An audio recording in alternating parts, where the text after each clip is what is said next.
دوستو، ایران کی تاریخ میں یوں تو اور بھی شہنشاہ گزرے ہیں، لیکن کنگ سائرس دا گریٹ یعنی سائرس اعظم، جس کا دور اقتدار 590 قبل مسیح سے 529 قبل مسیح تھا، بہت اہم ہے۔ اس کے بعد سائرس سلطنت کے 12 مزید شہنشاہ 330 قبل مسیح تک رہے، لیکن سائرس اعظم دنیا کی تاریخ کا سب سے عظیم شہنشاہ کہلوایا گیا، جس کی سلطنت کی حدود اس وقت کی معلوم دنیا کے چاروں اطراف پھیلی ہوئی تھی، اور اس کی سلطنت کا رقبہ 55 لاکھ مربع کلومیٹر تھا، اور بلا شبہ اس نے اپنا نظام سلطنت اس زمانے کے اعتبار سے بہت معیاری رکھا تھا۔ ہسٹری وائز کی ویڈیوز میں ایک بار پھر خوش آمدید۔ جن دوستوں نے ہسٹری وائز کو سبسکرائب نہیں کیا، ان سے گزارش ہے کہ اس ویڈیو کو لائک کرے، ہسٹری وائز کو سبسکرائب کرے اور ساتھ میں موجود گھنٹی کے نشان کو بھی دبا دیں۔ دوستو، جب اسلام دنیا میں آیا تو اس وقت روم اور ایران یعنی فارس دنیا کی دو بڑی طاقتیں تھی۔ نبی کریم صلی اللہ علیہ وسلم کی پیدائش کے حوالے سے روایت ہے کہ جب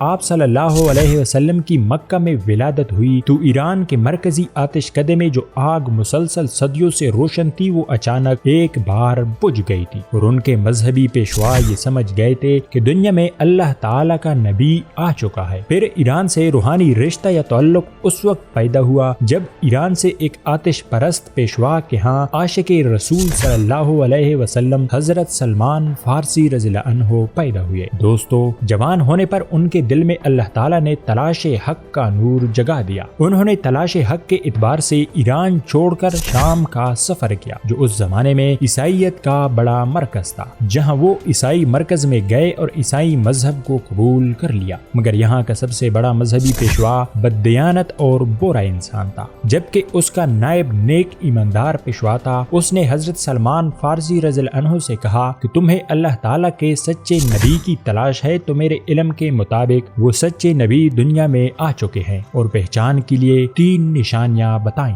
نمبر 1، وہ جہاں رہتے ہیں وہاں کھجوروں کے گنے باغات ہیں۔ نمبر 2، وہ صدقہ نہیں لیتے البتہ تحفہ قبول کر لیتے ہیں۔ نمبر 3، ان کی پشت پر دونوں شانوں کے درمیان مہر نبوت ہے۔ اس کے بعد حضرت سلمان فارسی رضی اللہ عنہ ایک قافلے میں شامل ہو کر حضور صلی اللہ علیہ وسلم کی تلاش میں نکل پڑے۔ قافلہ سالار بددیانت آدمی تھا جس نے دھوکہ بازی کرتے ہوئے سلمان فارسی کو غلام کے طور پر ایک شخص کو فروخت کر دیا جو مدینہ کا رہنے والا تھا، جہاں پہنچ کر سلمان فارسی رضی اللہ عنہ نے آخر حضور صلی اللہ علیہ وسلم کو پہچان لیا۔ یہی حضرت سلمان فارسی تھے جنہوں نے غزوہ خندق کے موقع پر حضور صلی اللہ علیہ وسلم کو بتایا تھا کہ ایران میں ایسے مواقع پر خندق کود کر دفاعی جنگ لڑی جاتی ہے، اور پھر ان کے مشورے پر عمل کرتے ہوئے خندق کود کر جنگ لڑی گئی۔ دشمن کفار مکہ پسپا ہو گئے۔ دوستو، ایرانی نیشنلزم کا غرور تکبر ہی تھا جب نبی کریم صلی اللہ علیہ وسلم نے ایران سمیت دنیا کے مختلف ملکوں کے بادشاہوں کو دعوت اسلام دیتے ہوئے خطوط بھیجے تھے، تو ایران کے مغرور بادشاہ غسراز نے نبی کریم صلی اللہ علیہ وسلم کا خط پاڑ دیا، جس پر آپ صلی اللہ علیہ وسلم نے اس کے لیے بد دعا فرمائی تھی کہ تیری سلطنت بھی اسی طرح ٹکڑے ٹکڑے ہو جائے گی، اور پھر ایسا ہی ہوا۔ حضرت عمر فاروق رضی اللہ عنہ کے زمانے میں ایران فتح ہو گیا۔ دوستو، عراق کے دریائے فرات، دریائے دجلہ کی سرزمین بابل اور نینوا بھی ایرانی تہذیب کی طرح ایک ترقی یافتہ معاشرہ تھا، جس میں ہیمورابی جیسے بادشاہ نے دنیا میں پہلی بار مملکت اور حکومت کے اعتبار سے ایک باقاعدہ آئین دیا تھا، اور ان قوانین کو اس نے بابل کے شہر کے سب سے اہم چوراہے پر پتھر کی ایک بڑی لوح پر کندہ کروا دیا تھا، جس میں عوام سے لے کر بادشاہ، وزیر اعظم، اعلیٰ عہدیداران سب کے حوالے سے حقوق و فرائض کا تعین کر دیا تھا۔ اسی نینوا و بابل کی تہذیب میں بخت نصر جیسا عظیم مگر متکبر بادشاہ گزرا تھا، جس نے اس زمانے میں بڑی بلند و بالا عمارات تعمیر کروائیں اور معلق باغات بنوا کر دنیا کو حیران کر دیا تھا۔ دوستو، ان معلق باغات پر ہم پہلے بھی ایک ویڈیو بنا چکے ہیں، جس کا لنک آپ کو ہمارے ڈسکرپشن باکس میں مل جائے گا۔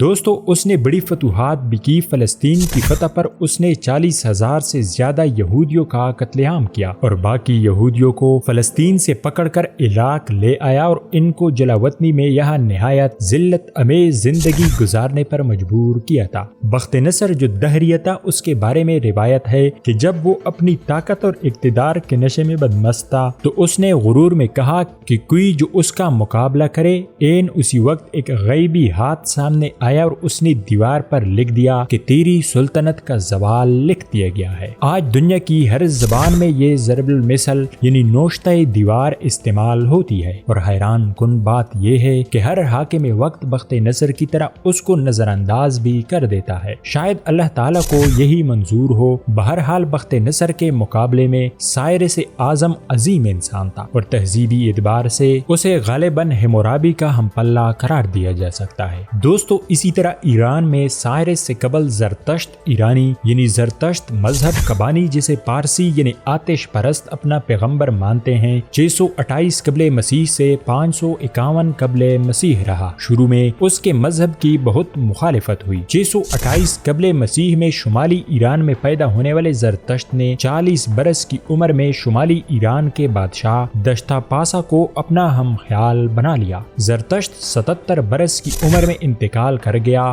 دوستو، پارسی مذہب کی مقدس کتاب اوستا ہے۔ اس مذہب میں نیکی اور بدی کے خداؤں کا ذکر ہے، مگر وہ واحد خدا کو نیکی کا خدا مانتے ہیں۔ یہودیوں کی طرح ان کے مذہب میں بھی یہ ہے کہ جو شخص آتش پرست ماں اور باپ کی اولاد نہیں ہوگا وہ پارسی یا آتش پرست نہیں ہو سکتا۔ سائرس کے زمانے تک زرتشت کا یہ آتش پرست مذہب جو ایران کے سرد خطے سے ابھرا تھا ایک بڑا مذہب بن گیا تھا۔ دوستو، دنیا کی تاریخ میں غالباً یہودیت اور زرتشت ہی ایسے مذاہب ہیں جو مذہب کی بنیاد کے ساتھ تنگ نظر نیشنلزم اور قوم پرستی سے جڑی ہوئی ہیں، اور اسی لیے آج دنیا بھر میں صرف 1 لاکھ آتش پرست رہ گئے۔ بہرحال سائرس اعظم کی وسیع حکومت تھی جو سنٹرل ایشیا یعنی مشرقی وسطی ترکیہ تک پھیلی ہوئی تھی۔ اسی سائرس اعظم نے جب بابل کو فتح کیا تو مدتوں بعد ان جلا وطن یہودیوں کو یہاں عزت و تکریم کے ساتھ واپس فلسطین میں آباد کیا۔ دوستو، ایران کی قدیم تاریخ میں ان 2500 برسوں میں 35 بادشاہتیں یعنی بادشاہی خاندان یا سلطنتیں رہی، اور اس دوران حکمرانوں بادشاہوں شہنشاہوں کی کل تعداد 416 رہی، اور 11 فروری 1979 کو یہ 2500 سالہ دور شہنشاہی ایران سے رخصت ہو گیا۔ امید ہے ہسٹری وائز کی آج کی یہ ویڈیو آپ لوگوں کو پسند آئی ہوگی، تو ہسٹری وائز کو سبسکرائب کریں، اس ویڈیو کو لائک کریں اور ایک اچھا سا کمنٹ کریں۔ ملتے ہیں اگلی ویڈیو میں، تب تک کے لیے اللہ نگہبان۔